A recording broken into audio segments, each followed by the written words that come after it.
Welcome to upskill academy. या लेक्चरमध्ये आपण पोलीस भरतीला विचारलेले सरळ व्याज आणि चक्रवाढ व्याजाचे काही क्वेश्चन बघणार आहोत.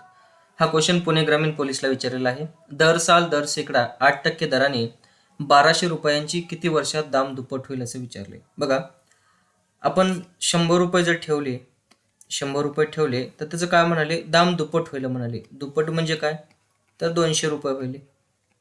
तर हे 200 रुपये काय असणार आहे, तुमची रास असणार आहे. आणि 100 रुपये काय आहे, तुमची मुद्दल आहे. म्हणजे जर तुम्ही 100 रुपये ठेवले तर त्याचे दुप्पट होईल, म्हणजे रास किती होईल, 200 रुपये. याचा अर्थ तुम्हाला व्याज किती लागले, तर 100 रुपयाचं व्याज लागले. कारण 100 मध्ये किती ऍड केल्यानंतर 200 होणार आहे, तर 100.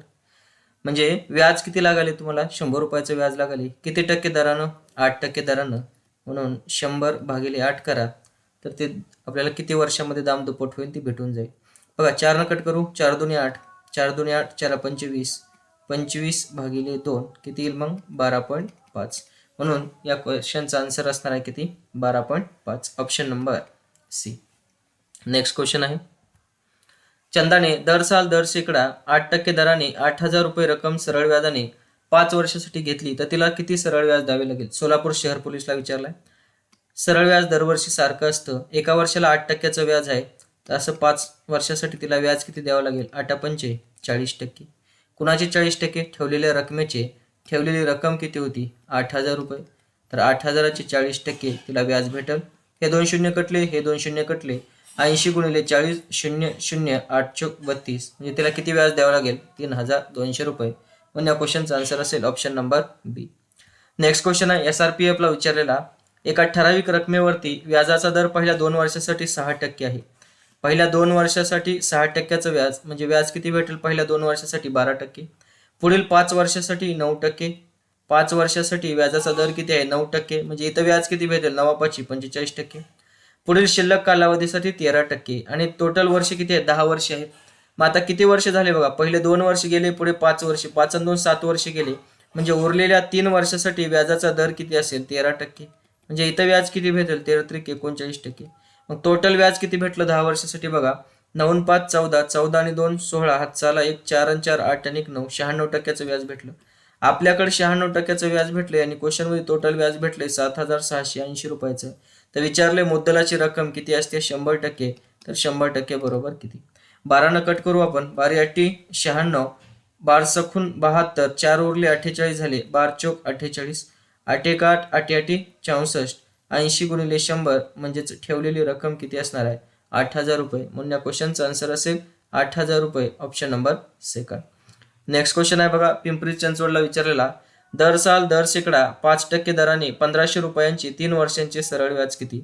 आपल्याला माहिती आहे, एका वर्षाला जर 5%चं व्याज असेल तर 3 वर्षाला व्याज किती भेटेल, 15%. सरळ व्याज दरवर्षी सारखं असतं.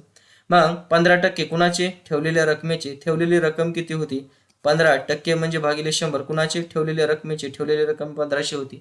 1,500चे 15% किती असणार, हे 2 शून्य, हे 2 शून्य कटले. 15 गुणिले 15 म्हणजेच 15चा वर्ग 225, म्हणजेच व्याज किती लागेल, 225 रुपये. नेक्स्ट क्वेश्चन आहे. पुणे ग्रामीण पोलीसला विचारलाय. 1,200 रुपये मुद्दलाचे 5 वर्षात 360 रुपये व्याज होते, तर दर साल दर शेकडा व्याजाचा दर किती. 360 रुपयाचं व्याज भेटाले किती वर्षामध्ये, 5 वर्षामध्ये. सरळ व्याज तर दरवर्षी सारखं असतं. एका वर्षाला व्याज किती भेटेल मग, 5 7 35, उरला 1 झाले 10, 5 2 10. एका वर्षाला 72 रुपयाचं व्याज भेटेल. आपल्याला व्याजाचा दर काढायचा आहे, लक्षात ठेवा. तर व्याजाचा दर कसा काढायचा, तर व्याजाचा दर इज इक्वल्स टू व्याज भागिले मुद्दल. व्याज भागिले मुद्दल गुणिले 100. आणि हे व्याज एका वर्षाचं पाहिजे, कारण सरळ व्याज दरवर्षी सारखं असतं. मग एका वर्षाला व्याज किती लागाले, 72 रुपयाचं. त्याच्यासाठी मुद्दल किती होतं, 1,200 रुपये मुद्दल होतं. टक्के काढायचे म्हणून इंटू 100. हे 2 शून्य, हे 2 शून्य कटलं. 12 1 12, 12 सकून 72. म्हणून व्याजाचा दर साल दर शेकडा दर किती आला, 6%. नेक्स्ट क्वेश्चन सिंधुदुर्ग पोलीसला विचारलाय. 2,500 रुपयांची 8% दराने होणारे सरळ व्याज व चक्रवाढ व्याज यातील फरक किती. 2 वर्षासाठी सरळ व्याज आणि चक्रवाढ व्याजाचा फॉर्म्युला आहे. 2,500 रुपयांची 8% दराने होणारे सरळ व्याज व चक्रवाढ व्याज यातील फरक किती. इथं वर्ष राहिले, तर वर्ष असणार आहे 2 वर्षासाठी. ठीक आहे. मग 2 वर्षासाठी सरळ व्याज आणि चक्रवाढ व्याजाचा फरकाचा फॉर्म्युला माहिती आहे.